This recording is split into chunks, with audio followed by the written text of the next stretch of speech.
Gareth, what is the crisis that Murray-Darling is currently facing? Well, the Murray-Darling River system faces a lot of different issues. So it's not just one. And all of the information about all of these issues can be found at the link that you see in bold on the second line on the screen there. But essentially, what we have done is we have summarized that as well as provided some more in-depth knowledge for people that may not particularly understand these terms, what they mean. Yeah. It's very hard to sift through the jargon and find the information.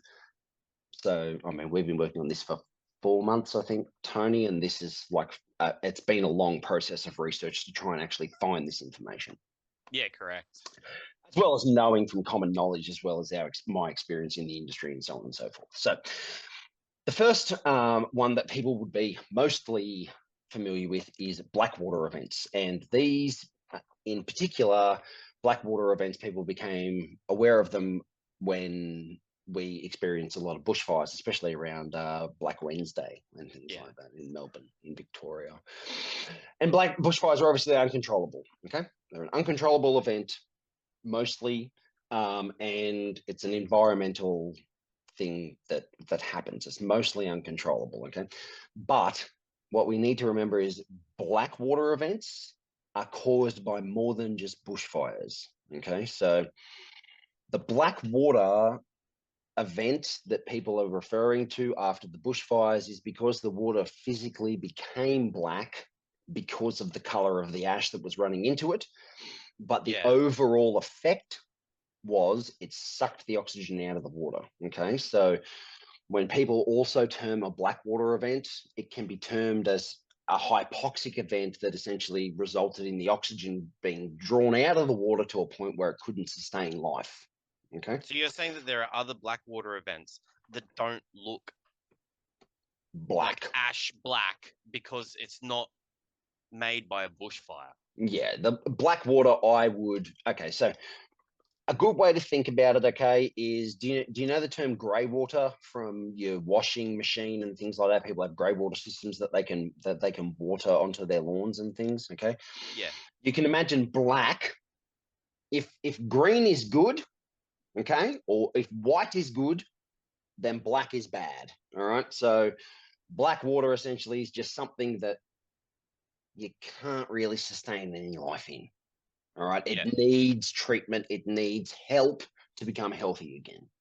Okay. All right. So these Blackwater events are created by bushfires and what else actually elicits this event to happen? It could be, well, the end result is essentially the oxygen gets sucked out of the water and the organisms in the water that require oxygen can no longer survive. Okay, so that can be anything from excess sedimentation and buildup of solid waste.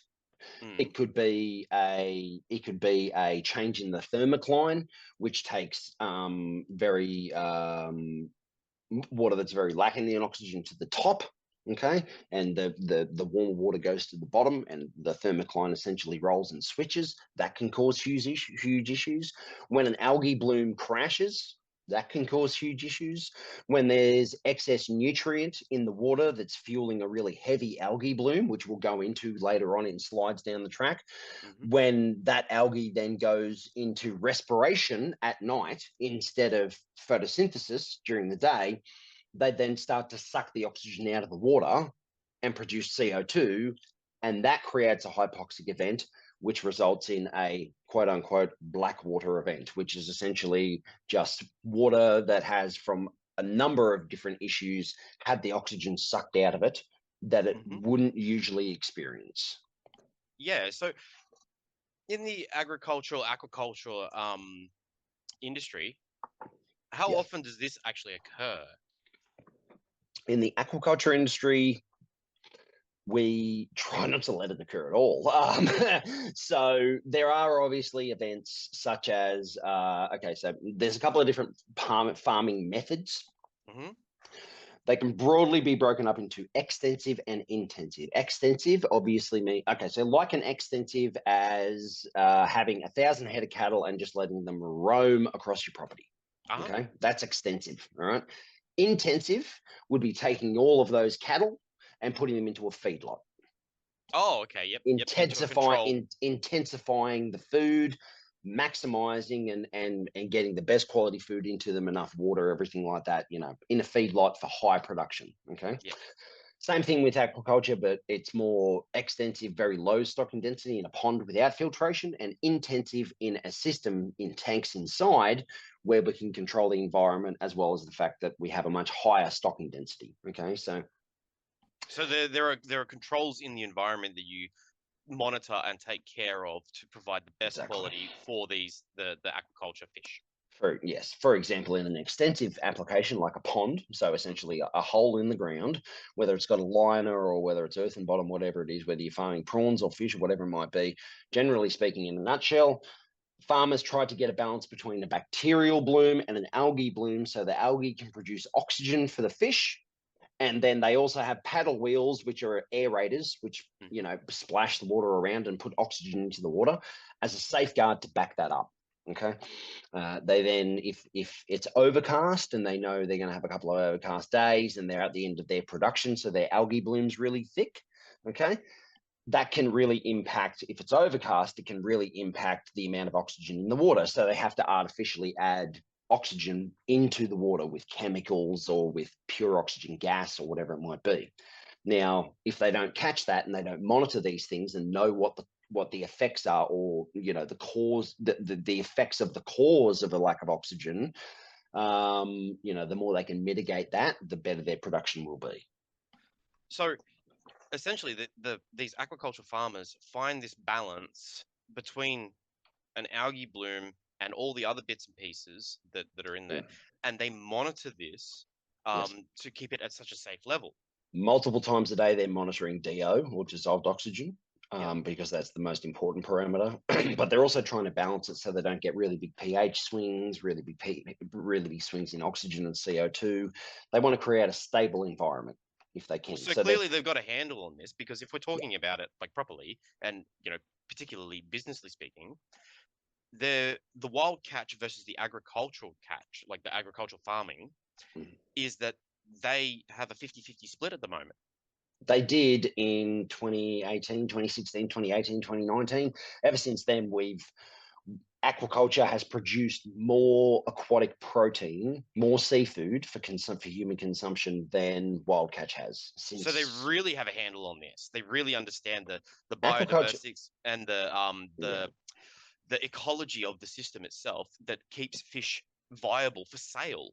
This balance between algae blooms and water quality and everything like that, the Japanese and the Chinese, they were practicing this thousands, over 3,000 to 5,000 years ago in so aquaculture. It's certainly not new. It didn't This just is not a new industry. shower. No, and even back then with their limited technology, they knew that at night, if the water's really green, their fish are going to suffer. If it's really good, but if they do a water change and they dilute that a little bit, or they back off on the food, or they try and keep their pond a little bit cleaner, maybe their algae won't get as bad, or they'll be able to control it a little bit better. Or if it's coming up and they've got a lot of fish in there, maybe it's time to harvest them and grade them to lower the stocking density of the pond. Like, this is all, it's all interconnected with a knowledge of water chemistry and how biology interacts in the environment and in an aquatic environment, whether it be artificial or natural.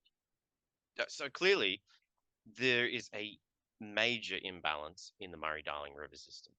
Oh, yes. We know this. We know there is a major imbalance in the Murray-Darling River system.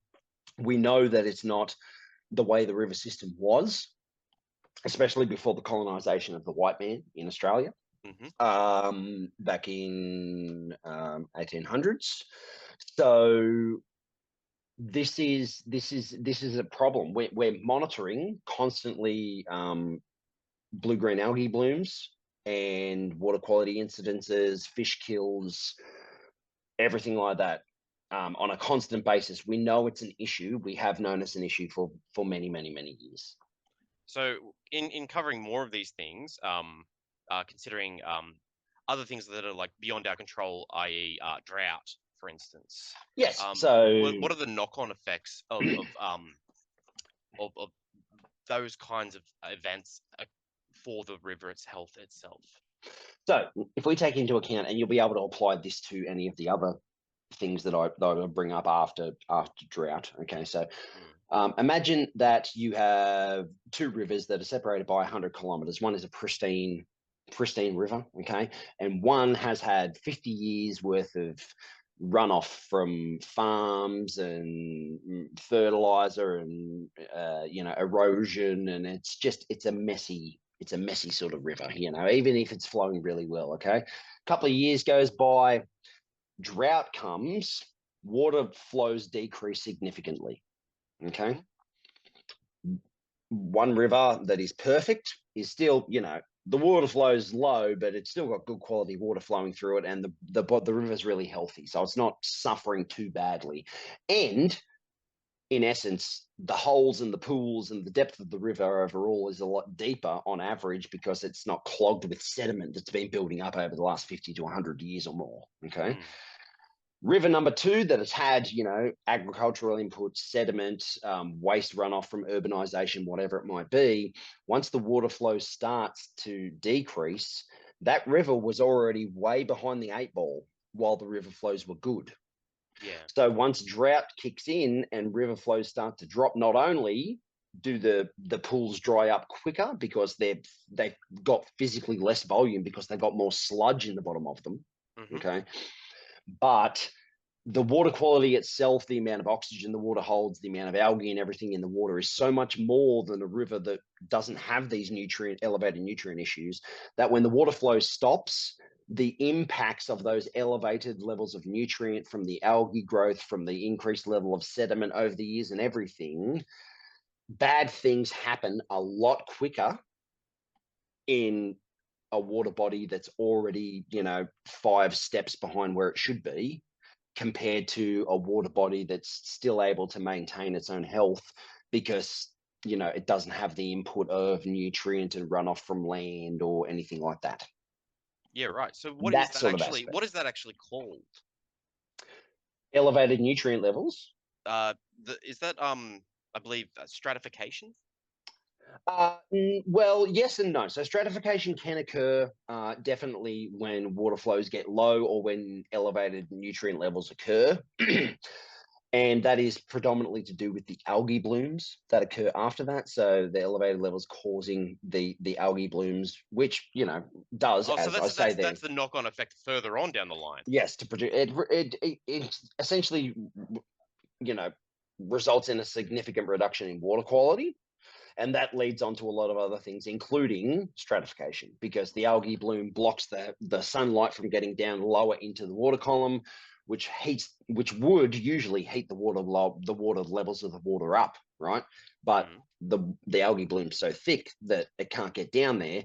And because all of the oxygen's up the top, everything's living up there, and there's no oxygen down the bottom. So no oxygen, no heat. It's just inhospitable. And that is one cause of elevated nutrient levels. The one symptom, I should say, of elevated nutrient levels, but not the cause. Okay, so moving on from drought and how, because all of these other things are obviously compounded by drought as well. If all these other things, so this is algae and the elevated nutrient levels is only one cause. There's exactly nothing that the human race can do to stop drought at the moment.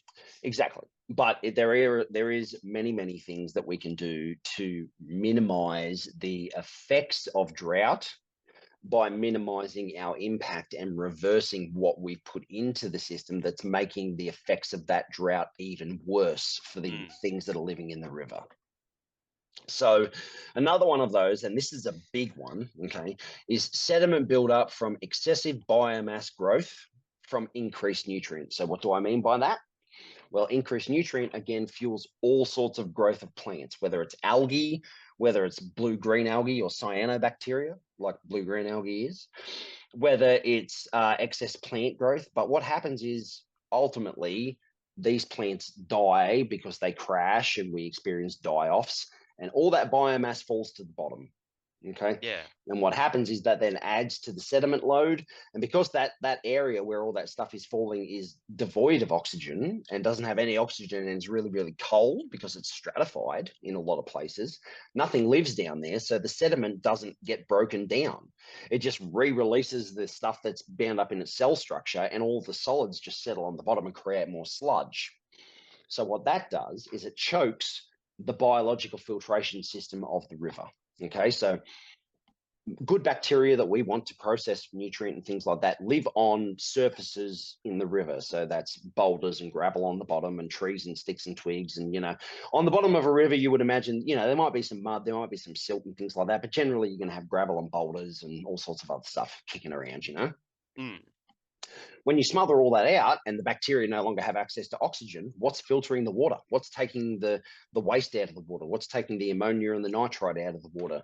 What's, stopping the algae from growing and out competing the algae for the nutrient by digesting it before it becomes a problem? Well, Yeah. when you put sediment on top of these things, it doesn't happen. And that's Yeah. one of the major problems. So unless you go swimming in the river itself, like snorkeling or scuba diving, it's really an invisible problem from the outside just looking in. Well, that particular one down on the bottom, yeah. Yeah. Yep. But it's obviously an issue, but it's not something to be really like, it's not a headliner if you don't go and look for it yourself. Like if you're just Exactly. enjoying the riverbanks on a Yeah. regular stroll, you wouldn't notice that this would be a problem. Exactly. Now, the same thing any farmer would know if they haven't cleaned their dam out for 10 years, 15 years, and they go down there and they clean it out, 9 times out of 10, unless they've got an aeration system in there or by chance the pond, the dam's just really healthy ecologically, chances are there's going to be a huge amount of sediment in the bottom of that dam. And that's from algae dying off. That's from nutrient levels from the cattle drinking out of it and adding nutrient to it and the algae blooming up. That's from, waste runoff from sedimentation and everything. Same thing happens in a river. Okay. Yeah. This is not a new concept. This happens all the time. So it's sedimentation and erosion, just like happens in any river. But this is the end result. It suffocates one of the main natural filtration processes of the river. Yeah. So that basically reduces its BOD, right? The ability for a river to filter it does reduce the BOD, yes. So when we smother that out, BOD or biological oxygen demand increases. So then, Oh, the demand increases because the life is now gone, and to try and keep the life alive, it still needs to be able to breathe.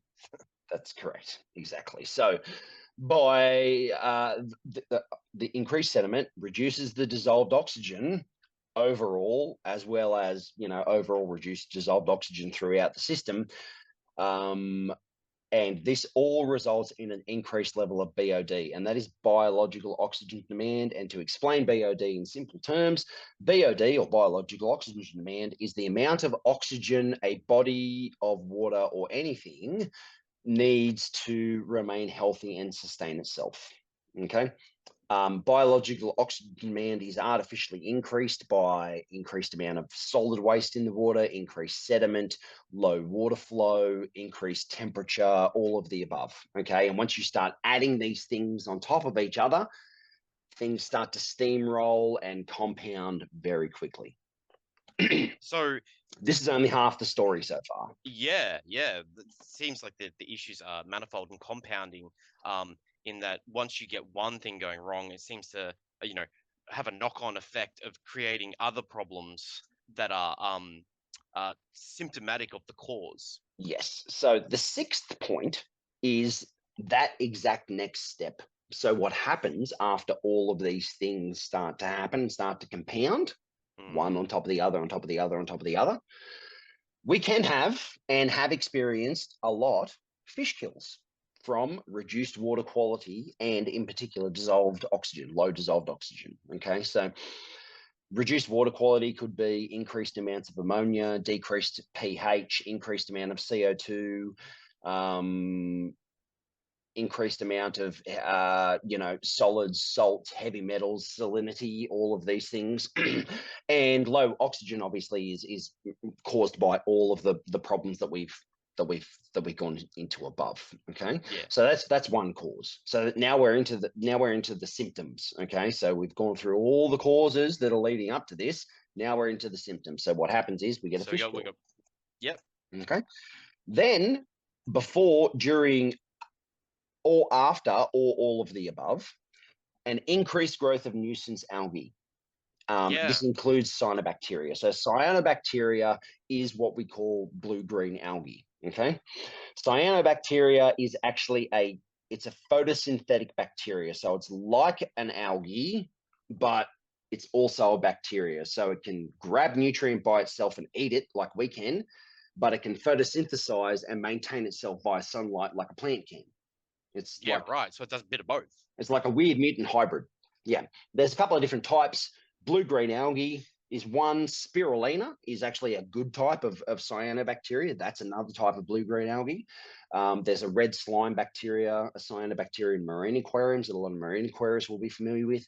That's also a cyanobacteria, but it's red, not blue. Mm-hmm. There's thousands of different types of cyanobacteria and thousands of different types of algae in general. Okay. But the ones we're talking about are the ones that have large oxygen demands. All of them increase the biological oxygen demand of the water, because as the nutrient increases in the water, the algae can grow more. Okay. Mm-hmm. So that increases the oxygen demand on the water. Now, during the day while they're photosynthesizing, not so much, but it's in a certain area of the water, which we'll go into when we look into stratification. Mm-hmm. But at night, as I said, they start to respire, they start to consume the oxygen and produce CO2. So the oxygen goes down while the CO2 goes up. CO2 has a sedating effect. Okay. Mm-hmm. Just like with us, if the CO2 levels are too high, we start to yawn and we get tired in a room or in a car. Okay. But what also happens is when CO2 bonds with water, it drops the pH. So you've got a drop in oxygen, an increase of CO2, and a drop simultaneously as well in pH. So this just shocks the fish and all of the ecology in the system completely when that happens. Okay. Yeah, right. So it's like a chemical bombardment. Yeah. Yep. It's just, okay, here's one thing that go wrong. Oh, wait, here's another two. Good luck, essentially. So when that happens, we have a fish kill. So the fish die off. They float to the top and die, and then eventually they rot and sink to the bottom if they're not removed. Okay. Then we have blue-green algae, algae in general, macroalgae, hair algae, nuisance plant growth. Like, for instance, if anyone's familiar with the Macleay River, the Macleay River is overrun by a plant called Alodia. Alodia was a plant that was available in Australia and has now been declared a noxious pest. The Yeah, right. Macleay is overrun by Alodia, but hardly a speck of algae in it. But areas that should be 10 meters deep are about 3 meters deep because the weed mat is so thick. Okay. Oh, That increases sedimentation. Now, when you get a crash, all right, for various reasons, all that biomass that I've been talking about, whether it's fish, plants, algae, the various different sorts of algae, that dies off and sinks to the bottom, which further compounds the issue. Okay. That sedimentation then, as we've been talking about, goes into and contributes to a reduction in overall water volume, because obviously you're increasing the amount of sediment on the bottom that displaces the water and decreases the so amount of essentially water in the everything that river. sinks to the bottom keeps on raising the riverbed up higher, changing the entire structure of the river. Yeah, and simultaneously smothering out the natural biological filtration capacity of the river itself. So it's reducing the water volume, plus then taking out the ability for the river to clean itself as well. So it's very effective at what it does. Sedimentation. The reduction of water volume, that then reduces habitat overall for aquatic organisms. And overall, the water quality for the system suffers. So the water quality reduces in general. Okay, that reduces from things like we've talked about, excessive algae growth, die off of plants and algae, and sedimentation and things like that. Plus, bouncing around of water parameters and everything else that occurs when all these problems happen. So what about natural floods that come through the area? Is that even helpful? Obviously, floods are going to wash away some things. Yeah. whether it's a flood that's coming down through a tributary, whether it's a flood that's coming down the Murray-Darling itself, whether it's all of the above. So you are going to get some flushing of the river, okay? Yeah. So before colonization of Australia, when the native nomadic Aboriginals were the ones that inhabited Australia and their population was, by comparison to today, very scarce, okay? Very spread out, not high density population at all, okay? Essentially low impact population level. Very much so. Mm. The amount of native animals in Australia probably outnumbered them 1,000 to 1. Okay. It's so when we had build up of waste and things in the river, it built up to a point where, when a flood came through, it was actually able to clean itself out fairly effectively. And yeah, it was effective. But if you then build up sedimentation and nutrient and stuff into a river, plus decrease the growth of macrophytes and other stuff along the riverbank that causes further erosion. Mm. If you have a flood that takes away 3 years of sedimentation, but there's 15 years of sedimentation still there, you haven't got anywhere. It's just that sediment, like the sedimentation that still occurs, the sedimentation still coming in that isn't being treated, that is at a higher level than what it would have been naturally before colonization occurred. Mm. And any sediment that does get moved from its place just gets washed further downriver. And when the river gets wider and deeper, the velocity of the water drops, and that water just that sediment that's in that water just settles back out in a deeper portion of the river. Eventually, some of it might find its way to the ocean eventually, Mm-hmm. but I think we would all be pretty surprised at how much sediment there would be in the Murray-Darling River system if you calculated it on a very conservative basis. Yeah. So flushing the system, even like natural floods, sounds to me like it just kind of passes the problem along downriver until it actually does reach the ocean. It passes a very small percentage of the problem along, whilst and adding it to problems further on down the river that already exist. Plus, it leaves behind the massive majority of the percentage of that problem, so it hasn't actually achieved anything. In order for it to have any sort of effect, you'd probably have to have the Murray-Darling River in flood for about 12 months continuously at very high flows to flush that river of the waste that's built up in it. But then again, where's all the waste going? It's still then going into the river, into the ocean. It's not being sequestered. It's not being put back into carbon. It's not being put back into growth of aquatic plants or, structure along the bank or anything like that. It's just flushing it straight out to the ocean. It's not doing anything with it. It's not treating it. It's not treating any of the problems or the It's not symptoms. treating any of the It's just problem. passing all the symptoms along. Yes. And that's the symptom and some of the cause.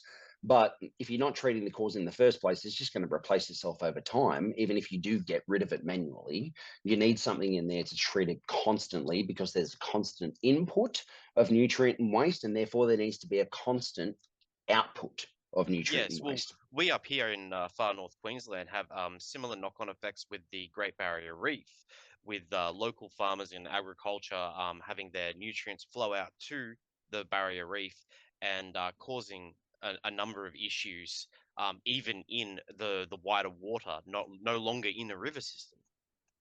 Yeah, that's right. And this is why farmers and especially the aquaculture industry, I think, is potentially more heavily regulated in regards to discharges than the agriculture industry is. Because we're farming fish in the water and it's essentially nutrient soup by the time we're finished growing the fish, and we then treat that water through a variety of processes before we discharge it. And we try and reuse as much as we can too. So what happens is we have very strict discharge limits, but it's been happening for so long, and a lot of other industries have very strict discharge limits now too, but it's been happening for so long that the damage has been done.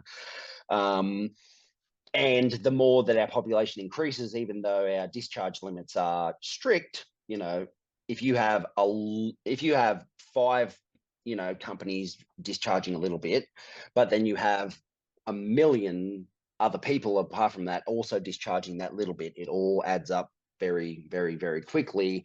And that's where the problems occur. And that's probably an indictment also of wastewater technology and the requirements to treat the water better before it's discharged into the environment.